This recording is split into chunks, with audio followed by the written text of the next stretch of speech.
In the spring of 1944, on the quiet fields of England where Allied camps stood, there was an unexpected sight. Among tents, trucks, and crates of ammunition, small patches of flowers appeared. Between footprints and mud, someone had planted daisies, poppies, and wild bells.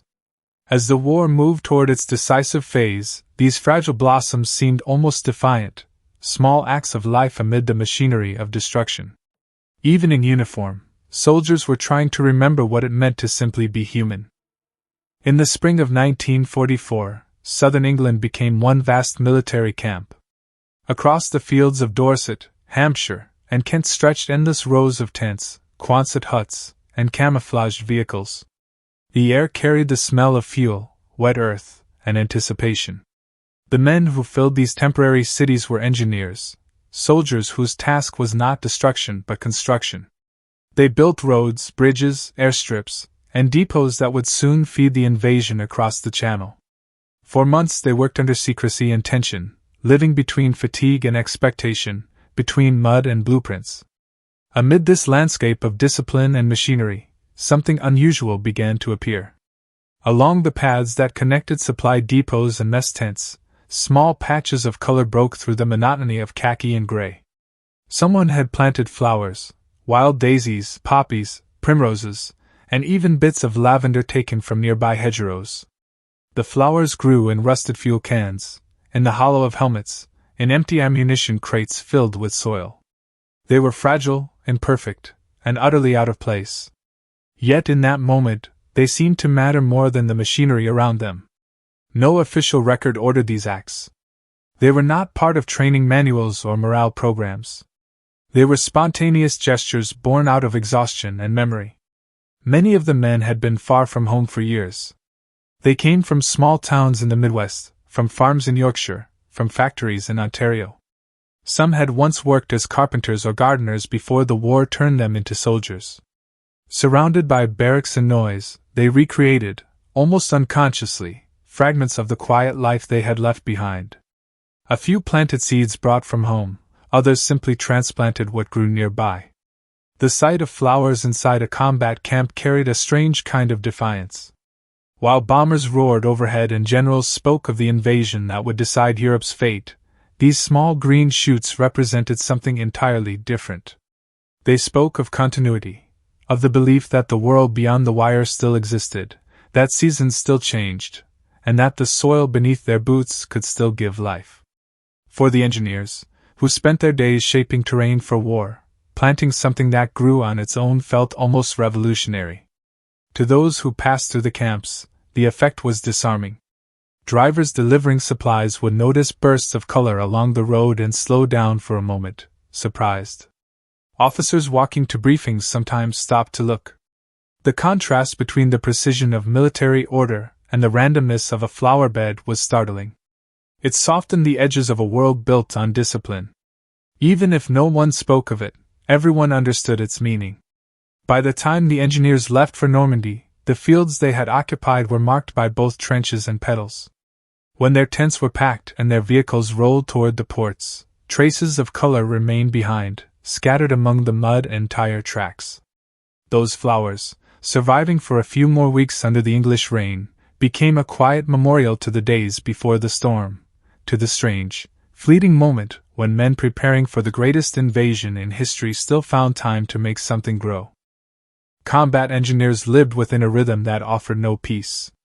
Their days began before dawn and often ended under artificial light, the sound of hammers, engines, and distant gunfire never fading.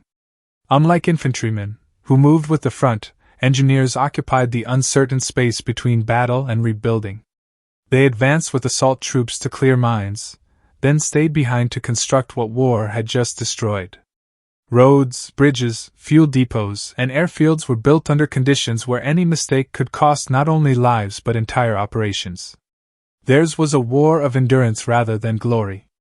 Stress was not an episode for them but a constant environment.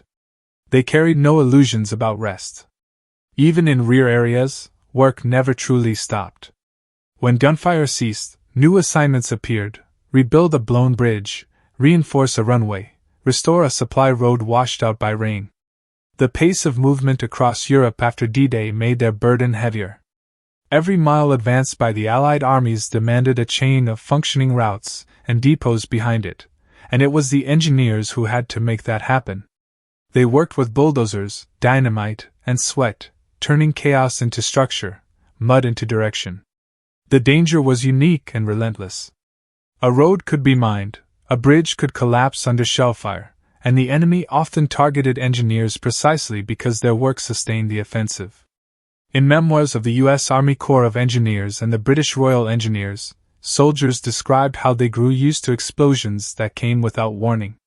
Clearing a minefield required a composure that few could maintain for long. Each defused charge meant survival, each mistake meant annihilation. The physical exhaustion was matched only by the psychological weight of knowing that their labor existed in the shadow of constant threat. Amid these conditions, the boundary between construction and destruction blurred.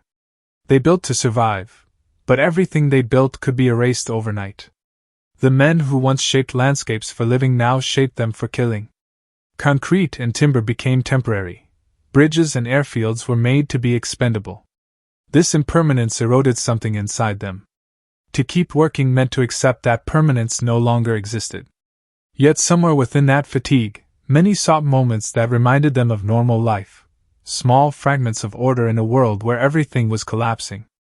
It was not uncommon for engineers to tidy the space around their tents, to mark paths with stones, to arrange empty cans or wooden boards into neat lines.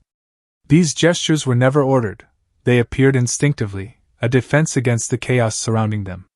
Psychologists later studying wartime behavior noted that such acts, cleaning, decorating, tending to small details, were subconscious methods of reclaiming control. They allowed the mind to resist the total dominance of war over identity. For combat engineers, planting a flower or sweeping the ground was not about beauty. It was about sanity. The presence of a living thing near their tools and maps reminded them of what they were ultimately fighting to preserve. In diaries and letters, a few wrote that tending to something delicate after a day spent blasting rock or laying explosives gave them a strange comfort. It was as if the soil itself offered proof that creation was still possible. In an environment where every sound hinted at violence, these quiet acts of order became their rebellion. The engineers had no luxury of escape, but they could choose how to exist within the storm. A neat pathway, a small patch of grass, or a cluster of flowers growing beside a tent were not symbols of leisure, they were statements of will. They declared, silently, that war could destroy structures but not the need to build. During the Second World War, combat engineers formed one of the most indispensable yet least celebrated branches of the Allied armies. They were builders and destroyers, men who operated in the narrow space between war's destruction and the reconstruction required to sustain an army in motion. Their work left few monuments, but without them, no campaign could have advanced. The U.S. Army Corps of Engineers, the British Royal Engineers, and the Canadian Military Engineers all shared similar duties, constructing bridges, laying airfields, clearing mines, erecting supply depots, and maintaining vital infrastructure behind and ahead of the front. In the years leading up to D-Day, southern England became the central training and staging ground for these units. The countryside was transformed into a web of temporary installations, workshops, storage yards, fuel depots, and practice ranges. Combat engineers were among the first to arrive and among the last to leave. Their assignments demanded long periods of waiting followed by bursts of dangerous labor. During these intervals, their camps became semi-permanent settlements, with tents or prefabricated huts laid out in precise order. The monotony of waiting, combined with the stress of what lay ahead, pushed many soldiers to occupy themselves by shaping their surroundings. Archival photographs and memoirs reveal that these camps often displayed traces of individuality. Engineers built pathways using spare bricks or crushed stone, crafted benches and tables from scrap lumber, and constructed signs bearing their unit insignia. Some of these details appear in wartime reports and personal letters preserved by the U.S. National Archives and the Imperial War Museum. A few soldiers described bringing in small potted plants from nearby villages or arranging wildflowers around the camp's entrance. These gestures were not coordinated or widespread but reflected a spontaneous need for familiarity amid transience. Military historians note that this inclination toward order and domesticity appeared most clearly in engineer and logistics units. Infantry camps tended to move frequently and left little time for embellishment, but engineers often stayed in one area for weeks or months while constructing airstrips or repairing bridges. In those settings, the line between a temporary post and a home blurred. Men added touches that softened the impersonality of war: hangings made from parachute fabric, chairs carved from packing crates, even small gardens grown in cans or boxes. The Royal Engineers Museum in Chatham preserves several photographs from 1943 to 44 showing such adaptations in England and later in France and Belgium. This quiet culture of improvisation was not new. Similar behavior had appeared in the trenches of the First World War, when British and Canadian soldiers decorated dugouts and created makeshift gardens, using shell casings as flower pots. By 1944, this instinct had evolved into something more practical and psychological, a way to sustain morale through constructive acts. Commanders often encouraged cleanliness and organization in camps, understanding that an orderly environment reduced fatigue and tension. Some units even held informal competitions for the neatest camp, though these contests focused on efficiency rather than decoration. For engineers, the impulse to build went beyond duty. Their profession was rooted in the transformation of space, turning disorder into function. When they arranged their camps, they were not merely passing time, they were restoring a sense of control in a world governed by uncertainty. A well-kept walkway or a line of flowers did not change the war, but it reasserted the idea that human hands could still impose meaning on destruction. In the months leading up to Operation Overlord, southern England transformed into one immense military machine. By early 1944, nearly 2 million Allied troops, American, British, Canadian, and others, were concentrated across the countryside, living in thousands of camps scattered from Cornwall to Kent. Among them were hundreds of engineer units, responsible for building the logistical backbone of the invasion. They constructed landing craft depots, assembled Bailey Bridge components, paved airstrips, reinforced roads, and prepared the embarkation ports that would later pour men and machines into Normandy. The engineers were essential, but their work also bound them to monotony. Once their immediate assignments were complete, there was often nothing to do but wait. That waiting became the defining feature of their existence in the spring of 1944. Orders were secret, timetables uncertain. Movements were restricted to prevent leaks. Soldiers were told not to discuss operations, not to wander far from camp, and not to expect immediate action. The days blurred together, filled with drills, maintenance, and the routine of readiness. For men accustomed to constant activity and risk, the stillness of anticipation became its own kind of strain. Letters home often reflected this unease. Some engineers described it as the longest calm before the storm, others as a prison made of mud and orders. Within that enforced idleness, creativity began to surface.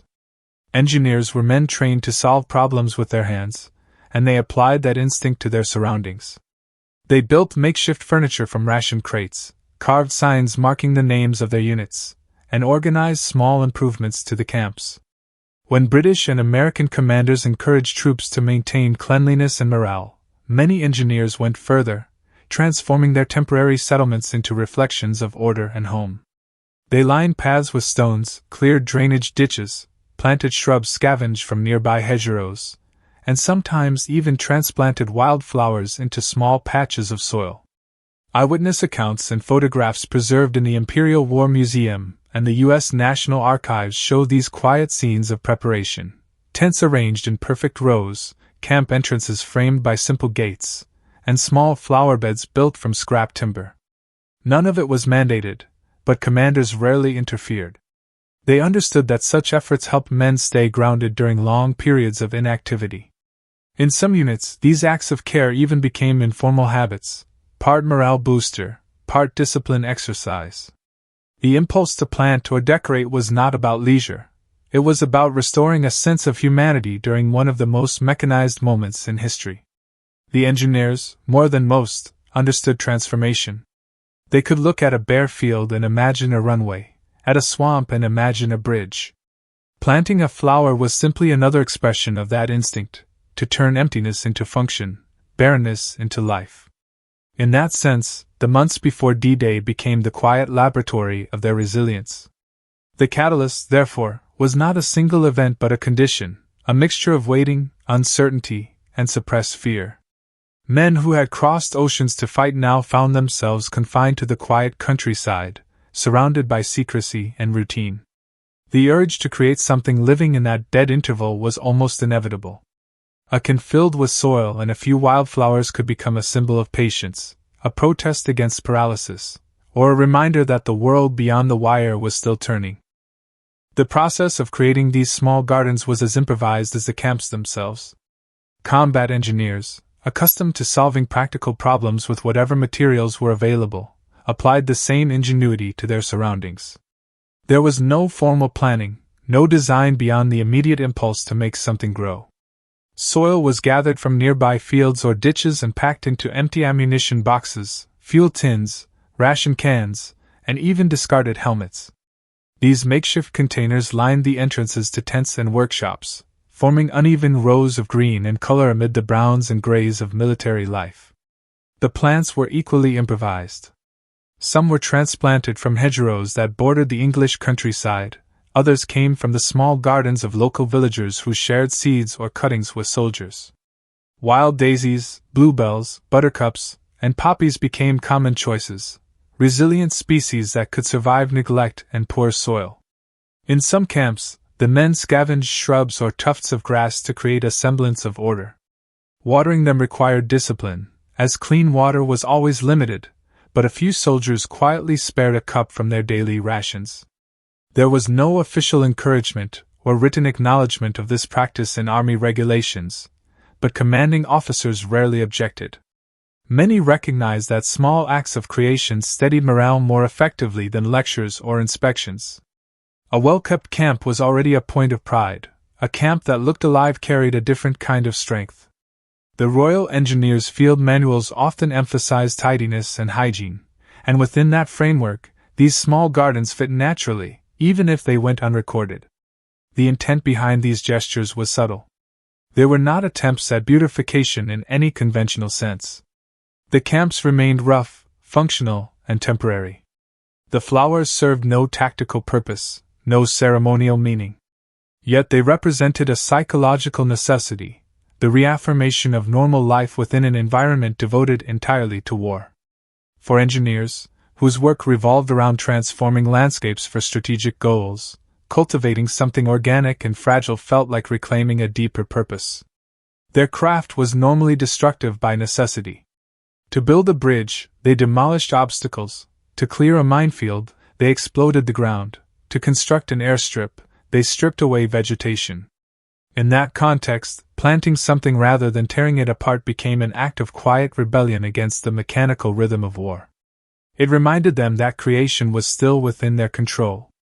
The same hands that wired explosives could also press a seed into the soil. In some instances, these small plantings became shared spaces of rest. Men sat near them to smoke or write letters, using them as informal meeting points. Others added small decorations, stones arranged in patterns, hand-painted unit symbols, or signs bearing names like Engineer's Garden or Rest Area. Photographs from 1944 and 1945 show a few of these details in engineer camps in southern England and later in Normandy and Belgium, confirming that such improvised touches existed, though never systematically. The contrast between the machinery of war and the fragility of life growing among it carried a quiet symbolism. Engines roared, trucks idled, and bulldozers scraped the earth, yet among the fuel drums and cables a few green stems persisted. The sight itself seemed to restore balance, a small reassurance that not all human effort had to end in destruction. To those who planted them, the flowers were not decorations, they were anchors. They rooted the men to the idea that beneath the mud and metal, the world was still capable of renewal. The practice of cultivating small traces of greenery was not limited to the European theater. Across the Pacific, American engineers faced an entirely different landscape but responded with the same instinct. On islands such as Guadalcanal, Saipan, Tinian, and Okinawa, the U.S. Navy Seabees and Army Engineer battalions transformed desolate terrain into operational bases and airfields. Their daily environment was defined by extremes: intense heat, monsoon rains, swarms of insects, and the constant threat of enemy attacks. They worked in sand, coral, and volcanic rock, carving out runways, fuel depots, and camps where only jungle or barren ground had existed before. In these conditions, life became a balance between relentless labor and survival. The camps were functional but harsh, tents pitched on gravel, paths made of crushed coral, and living spaces surrounded by mud after each storm. For men stationed in such places, the absence of greenery was more than aesthetic, it was psychological. Letters and diaries from the Seabees and U.S. Army engineers repeatedly mention how the starkness of the islands wore down morale. Everything was the color of dust or rust, and days blurred together under the same glare of tropical sun. As a result, soldiers began to reintroduce fragments of life wherever possible. Some units collected plants from nearby jungle edges and replanted them around tents or mess halls. Others traded with local islanders for seeds or small potted plants. Coconut palms, ferns, and hibiscus became common choices, resilient species that could withstand the heat and required little care. The men planted them in fuel drums cut in half, in wooden crates, or in shell casings filled with soil. On several islands, engineers built makeshift gardens not only near living quarters but also near chapels and medical tents, creating small oases of calm within military compounds. There are recorded examples in the wartime journals of the 95th Naval Construction Battalion on Guam and the 121st Seabees on Okinawa. They describe how men competed over who could maintain the neatest company garden or the tallest coconut sprout. The competitions were informal and born out of boredom as much as pride, but they gave the camps a sense of identity. Some of these spaces were photographed by military correspondents and later appeared in postwar publications such as Seabee Magazine and the Army Corps of Engineers Bulletin, illustrating the strange juxtaposition of palm trees and bulldozers, flowers and bombers.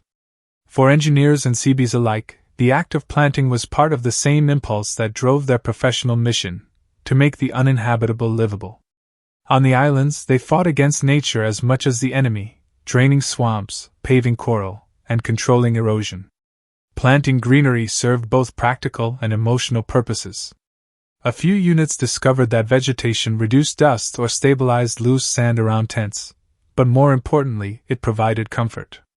The presence of color, of growth, and of shade gave men a fragile sense of normalcy amid the noise of generators and the stench of diesel. When the war ended, some of these improvised gardens remained long after the troops departed. Photographs from the late 1940s taken on Tinian and Guam show abandoned camp areas with rows of overgrown hibiscus or small palm groves that had once been tended by American soldiers. Local residents recalled how these small patches of green became landmarks, reminders of the strange mix of destruction and renewal left behind by the war.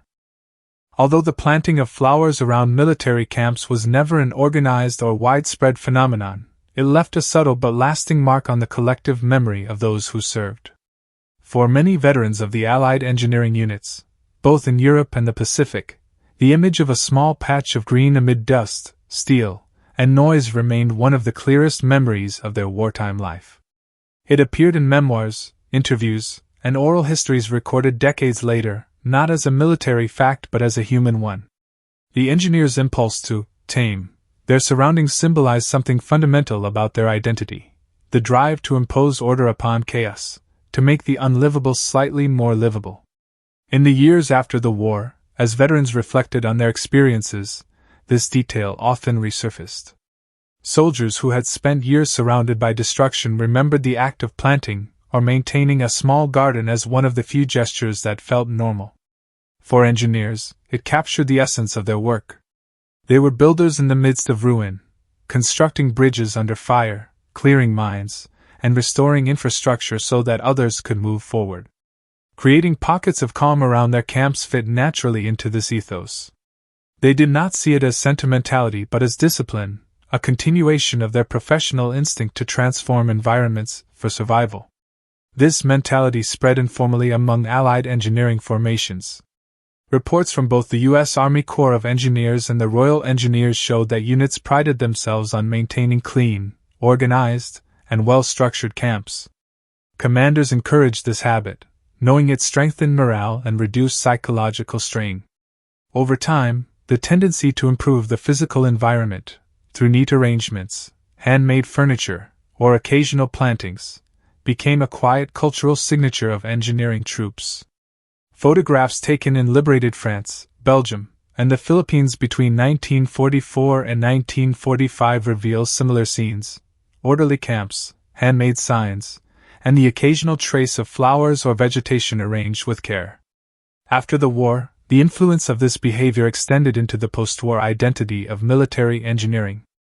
During reconstruction efforts in Europe and Asia, many former combat engineers continued to serve as builders, planners, or civil engineers.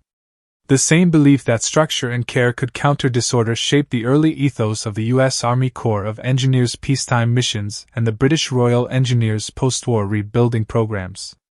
The wartime habit of humanizing harsh surroundings carried into peace, visible in the attention to community spaces, memorial gardens, and the design of military bases that balanced function with comfort.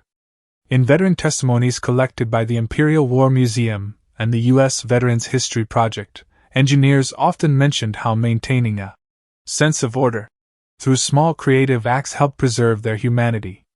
Some spoke of how those improvised gardens or orderly camps became symbols of resilience that contrasted with the devastation they witnessed elsewhere.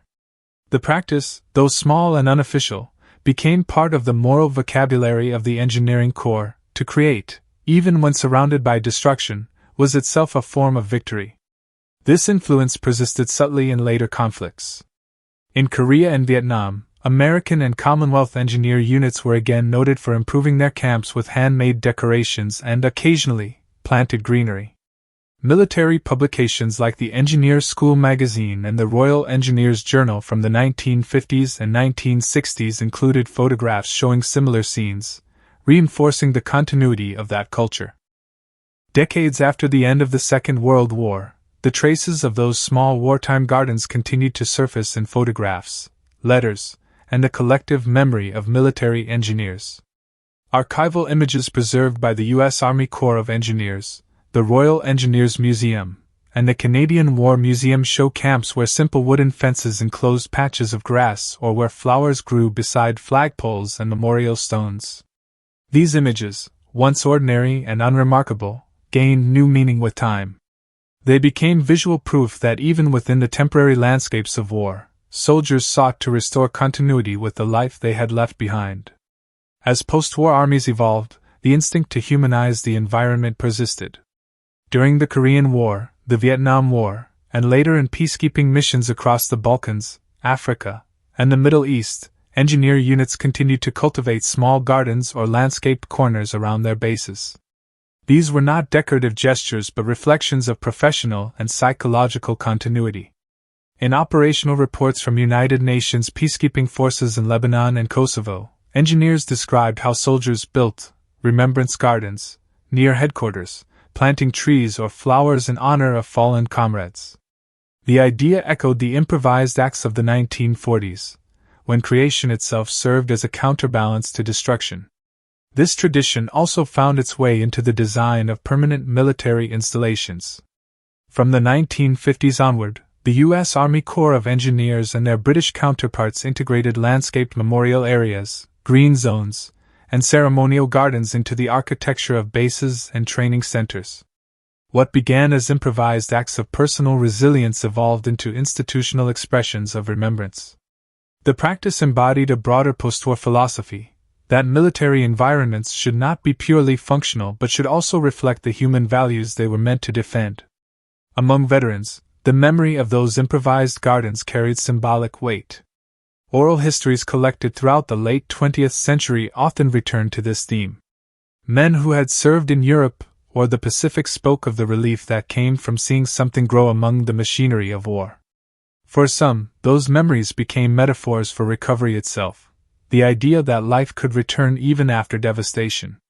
The soldiers who planted flowers in 1944 never saw themselves as founders of a tradition, yet their quiet actions prefigured a cultural shift toward remembrance and environmental care within military life.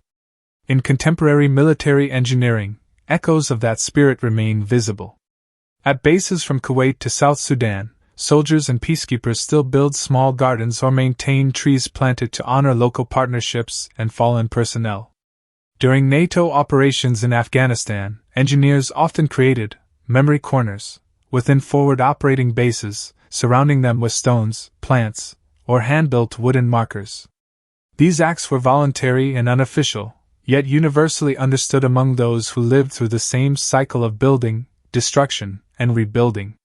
Historians of modern military culture note that such spaces serve a dual purpose. They provide psychological relief for troops living under pressure, and they offer a tangible reminder of the values that justify their work. The engineering ethos, order, stability, and preservation, naturally extends into these gestures. Where infantrymen may measure victory in ground taken, engineers have always measured it in what endures. A living plant within a camp, however small, becomes a statement that life remains possible, even in the most controlled and artificial conditions. Historically, this continuity is well documented. Publications such as U.S. Army Engineer Magazine, Royal Engineers Journal, and United Nations mission reports from the late 20th and early 21st centuries confirm the persistence of small-scale landscaping and memorial gardening practices among engineer units. These gestures were not mandated, yet they reflected a deep, unbroken thread linking past and present, the belief that to build is to affirm life.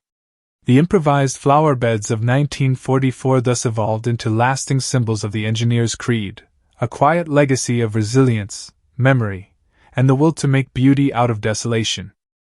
This story was never about flowers. It was about the persistence of the human spirit in places designed to erase it. In the strict geometry of military camps, where every object had a function and every act was regulated, the decision to plant something that served no purpose was an act of quiet defiance.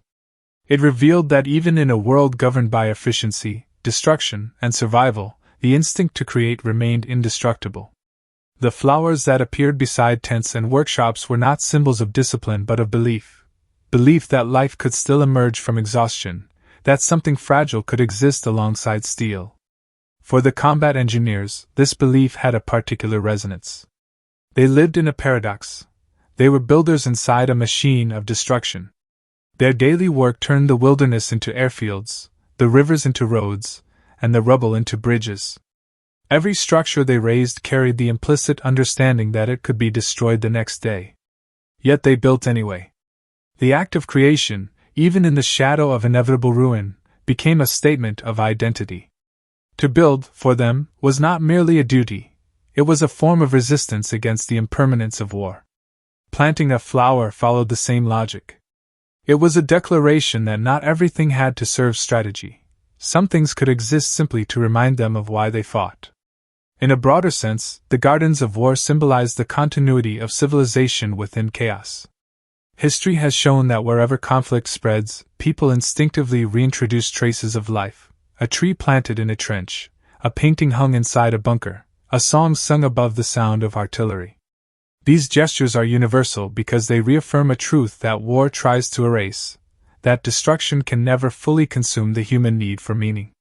For the engineers, who spent their days rearranging earth and steel, the act of nurturing life carried an even deeper irony. They were reconstructing not only the landscape but also themselves. The war demanded that men think in terms of targets, logistics, and output. Yet in these small, unofficial gardens, another language persisted, a language of patience, care, and renewal. To water a plant in a combat zone was to acknowledge time beyond the next operation, to accept that tomorrow might still exist. It was a gesture of temporal hope, a refusal to live only in the immediacy of violence. The engineers who tended to these flowers were not sentimentalists. They were pragmatists who understood the value of endurance. To them, a sprouting stem was proof that order could be restored, that structure could return not just to roads and bridges but to the soul itself. In the decades that followed, as nations rebuilt and soldiers became civilians again, those memories lingered. Some veterans spoke of how the sight of green amid dust became the image they carried home, the single reminder that humanity had survived within them. Others found in it a metaphor for reconstruction itself, the idea that societies, like fields after war, could bloom again if tended with patience and care. The engineers' small, improvised gardens thus came to embody more than morale. They represented the philosophy of recovery, the understanding that rebuilding begins long before the war ends. Historically, this interpretation is consistent with what the post-war generation of military engineers believed and practiced. The ethos of the U.S. Army Corps of Engineers and the Royal Engineers after 1945 emphasized rebuilding, environmental care, and memorialization, values that grew from wartime experience. What began as a spontaneous act of planting flowers in temporary camps evolved into a moral framework, the conviction that construction, in all its forms, was the most human response to destruction. In that light, each flower that grew in a camp or beside a ruined road became a quiet emblem of renewal. It carried no flag, no command, no strategic purpose, yet it symbolized everything the engineers stood for: the capacity to shape chaos into order, and despair into purpose. Perhaps that was the final lesson they left behind, that the return of peace does not begin with treaties or victories, but with the simple decision to let something live again.